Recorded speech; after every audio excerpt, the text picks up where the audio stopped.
What is up, everybody? Floopy here, and I've got some updated sliders specifically for the gameplay sliders and XP sliders, as well some auto sub sliders, so that you can have a two-back system. I've been working on these, trying to make them a little bit better. So first, we're just going to talk about the gameplay sliders. I've made a few adjustments here, and you can just screenshot them. I'm not going to go into depth again on this. I think it's a little overkill, and I'm going to try to make this video as quickly as possible, so you can just stop the video at any time if you need to make an adjustment. I did decrease pass defense reaction time a little bit on the defense.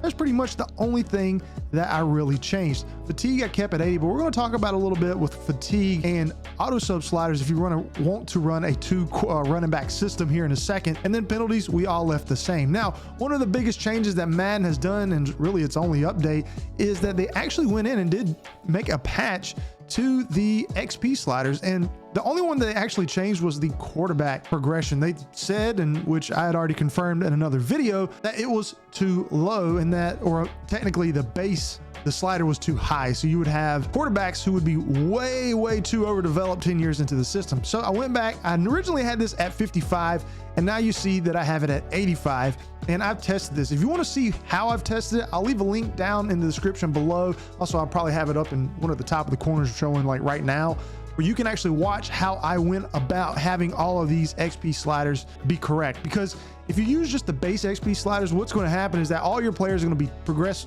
way too quickly, and you'll have a really good team. If you like that, cool. But if you want realism, you got to lower these. And you can see for the majority of every single position on the field, they have all been lowered except for your kickers and punters. So it's really critical. It makes drafting a lot more dynamic and fun and hard, because if you just really in base Madden, you can just draft anybody and they'll develop. But here you got to make sure you draft actually really good players. And if you don't, well, your team's gonna suffer and they won't grow and develop, and you'll always kind of suck. So it's fun. I like it like that. If you want realism, these are the best ones to go. All right, and the last thing we're going to talk about are auto subs. So you're going to go to manage staff and auto subs to find these sliders. And what this does is this will change the frequency in which a player will sub in and out of the game.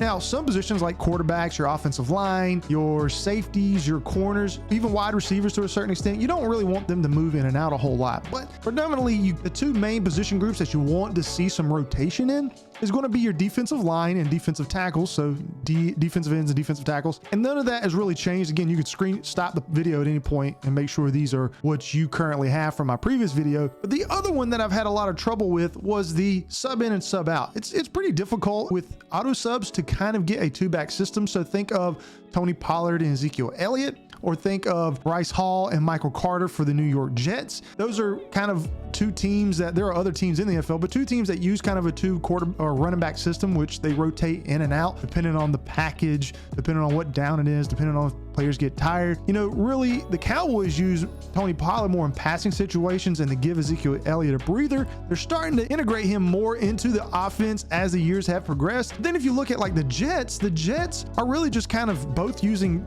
Bryce Hall or maybe it's Breece Hall and Michael Carter kind of just at whim. You know, it's just whenever that they're kind of using. There's really no rhyme or reason to it. So there are kind of really two different ways that you want to kind of set this up. So if you're wanting something more like what the Jets have, where players just rotate in and out and you kind of want to split the carries, it's going to be a little bit difficult, because you're going to have to kind of tinker with this and the fatigue settings, which will also kind of affect all of the other auto sub sliders. But that's just kind of the way Madden is. Unfortunately, they don't have a way where you can just split the carries 50-50 or 60-40, which is typically what a two running back system is set up for. But you're going to set this in at 85 for the running back to sub in, and then 80 to sub out. So that means, let's just take, if you want Breece Hall to be your number one for the Jets, he's going to sub out once his fatigue is at 80, and he'll sub right back in when it's at 85. And it's going to get you about 3 carries for the RB1 and then 1 carry for the RB2. So it's going to be a 3-to-1 ratio.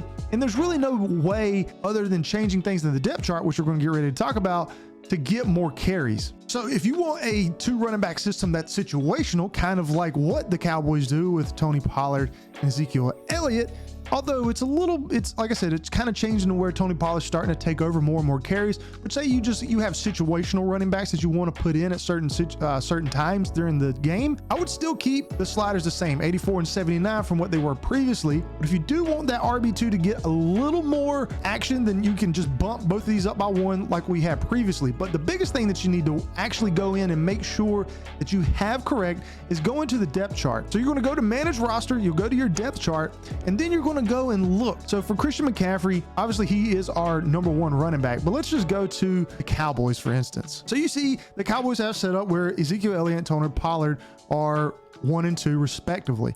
And obviously you want Ezekiel Elliott to kind of get the majority of those carries in regular formations on the depth chart. But if we go over to where it says third down running back and power back, this is where I would change it up. Now, I don't know if it's going to let me because I'm in my franchise, but if I wanted Tony Pollard to get a lot of the carries on third down and in situations where you're going to typically be passing it more, then I'm going to put Tony Pollard in above Ezekiel Elliott. Even though Ezekiel Elliott is technically better in this depth chart position, I want Tony Pollard to be there in third downs in case we run it, or I'm sorry, in case we pass it. And then you want to keep Ezekiel Elliott as your power back so that you ever get into I formations, your jumbo set, he will be the primary running back.